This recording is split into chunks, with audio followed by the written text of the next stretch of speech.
Halo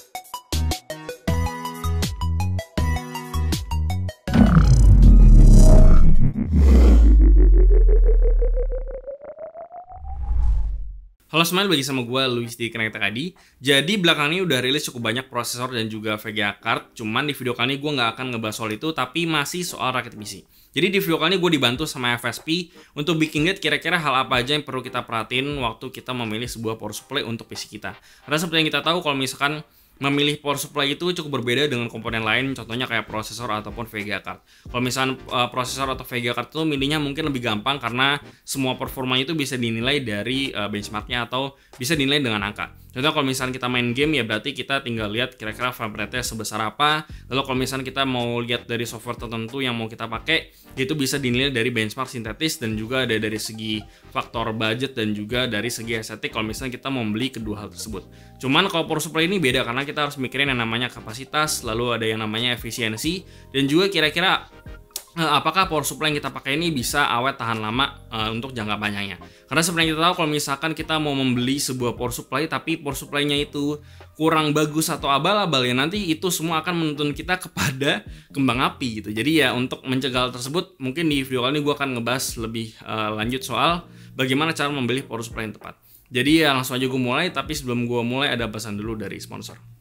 Funtech Fusion HG22 adalah headset gaming dengan ukuran driver 50mm untuk kualitas audio yang lebih baik, punya RGB lighting yang bisa kalian atur via inline control, detachable microphone, dan memiliki bantal earcup nyaman untuk main game yang lebih lama. Untuk info lebih lanjut, cek link di deskripsi. Oke, jadi hal pertama yang perlu kita perhatiin sebelum kita membeli power supply itu yang pertama adalah memikirkan kapasitas yang diperlukan sama PC kita nantinya. Cara menentukannya sebenarnya cukup mudah, kita bisa menggunakan tools yang namanya power supply calculator yang biasanya kita temuin di website-website kesayangan kalian.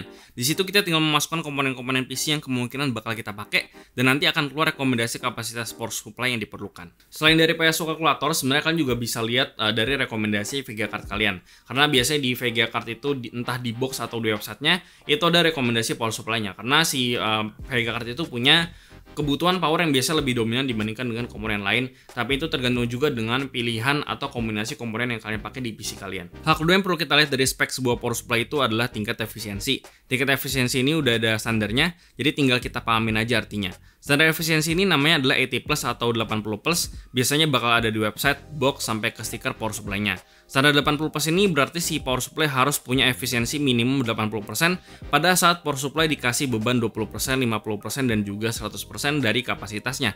Semakin tinggi efisiensinya, maka semakin sedikit listrik yang terbuang percuma menjadi panas. Contohnya power supply berkapasitas 500 watt dengan standar 80 plus, berarti tidak boleh menarik listrik dari tembok atau saklar listrik lebih dari 625 watt saat menyuplai 500 watt atau 100% dari kapasitasnya. Sebenarnya standar 80 plus itu nggak berhenti sampai di minimal 80% aja. Ada lagi yang tingkatannya itu lebih ketat dan mewajibkan efisiensi yang lebih tinggi lagi seperti 80 plus bronze seperti si Hydro M Pro ini. Lalu ada silver juga, yang silver ini sebenarnya udah agak jarang.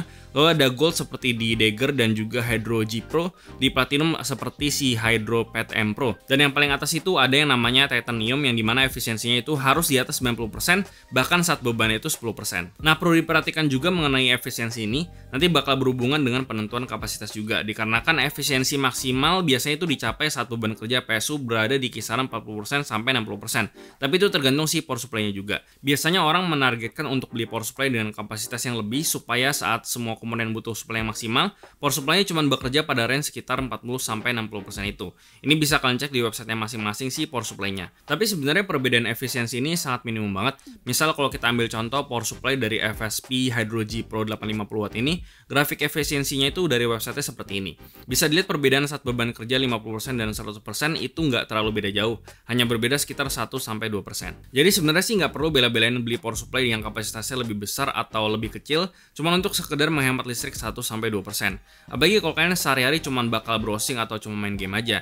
Ada juga orang yang beli power supply dengan kapasitas lebih supaya bisa pakai power supply yang di range fanless, seperti misalnya Hydro G Pro atau Hydro PTM Pro, dimana dia punya mode fanless jelas ketika beban kerja di bawah 30%. Tapi biasanya sih fitur ini cuma ada di power supply di mid sampai high end. Hal ketiga adalah soal durability. Untuk masalah durability sebenarnya paling gampang dilihat itu adalah dari masa garansi yang diberikan sama si power supply.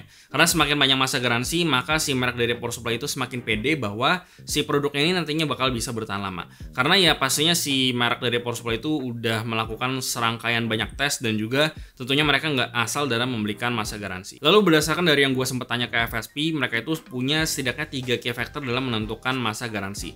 Yaitu yang pertama adalah rating kemampuan dari masing-masing komponen yang ada di power supply-nya, lalu yang kedua adalah thermal design dan juga dari desain sirkuitnya. Selain dari masa garansi, sebenarnya kita juga bisa lihat dari sistem proteksi yang ditawarkan. Karena dengan sistem proteksi ini, setidaknya si power supply-nya itu sendiri bisa melindungi dirinya sendiri dan juga melindungi komponen PC yang lain. Misalnya gue ambil contoh dari Hydro PTM Pro, dia itu punya proteksi lengkap seperti OCP atau Over Current Protection, lalu ada OVP atau Over Voltage Protection, lalu ada SCP atau Surge Current Protection, lalu ada OPP atau Over Power Protection, lalu ada OTP atau Over Temperature Protection, dan UVP atau Under Voltage Protection. Jadi semakin lengkap proteksinya, maka semakin banyak juga skenario penyebab kerusakan yang bisa dihindarin. Hal terakhir dan gak kalah penting untuk dipertimbangkan saat beli power supply itu adalah dari si form factor dari si power supply itu sendiri. Pastikan bahwa si power supply yang akan kalian pilih itu bisa masuk ke casing kalian. Umumnya ada form factor ATX seperti FSP HV Pro dan juga Hydro G Pro ini. Kemudian ada juga yang biasanya di level high end ada ATX tapi sedikit lebih panjang, yaitu FSP Hydro PTM Pro atau SFX untuk casing-casing small form factor atau mini ITX seperti FSP Dejir Pro. Kemudian bisa dilihat juga apakah kalian membutuhkan power supply yang kabelnya itu modular seperti Hydro G Pro, Hydro PTM Pro dan juga Dagger Pro, atau semi modular atau fix seperti si HV Pro. Kalau yang modular itu berarti semuanya kabelnya itu bisa dilepas. Kalau semi modular berarti peripheral seperti SATA, PCIe dan CPU itu bisa dilepas. Sementara yang fix berarti nggak bisa dilepas sama sekali. Dan itu balik lagi ke budget dan kebutuhan kalian itu kayak gimana. Kalau yang modular atau semi modular biasanya lebih enak karena kalau ada kabel yang nggak perlu kalian pakai, ya kita nggak usah pakai supaya kabel manajemennya itu lebih gampang di PC kalian. Dan perlu kalian ingat juga bahwa biasanya power supply SFX itu punya kabel yang lebih pendek. Jadi bagusnya meskipun beberapa casing mid atau full tower juga support dengan power supply SFX, tapi nantinya kabelnya bisa jadi kependekan. Jadi kurang lebih seperti itu basic guide dari gue soal pemilihan power supply. Semoga kiranya bisa membantu kalian dalam memilih power supply dan nggak bingung lagi. Dan kalau misalnya kalian punya tips lebih lagi soal guide untuk power supply, kalian bisa drop aja di kolom komentar di bawah. Dan ya, gue rasa itu aja untuk video kali ini. Seperti biasa, kasih tahu gimana pendapat kalian di kolom komentar di bawah. Like dan share jika bermanfaat. Lalu follow semua social medianya CTID di Instagram dan juga Facebook. Lalu join komunitas kami juga di Discord dan Open Chat. Semua linknya ada di deskripsi. Yang terakhir, jangan lupa untuk subscribe. Gue Luis dari Kerengitak ID. Sampai jumpa di video berikutnya.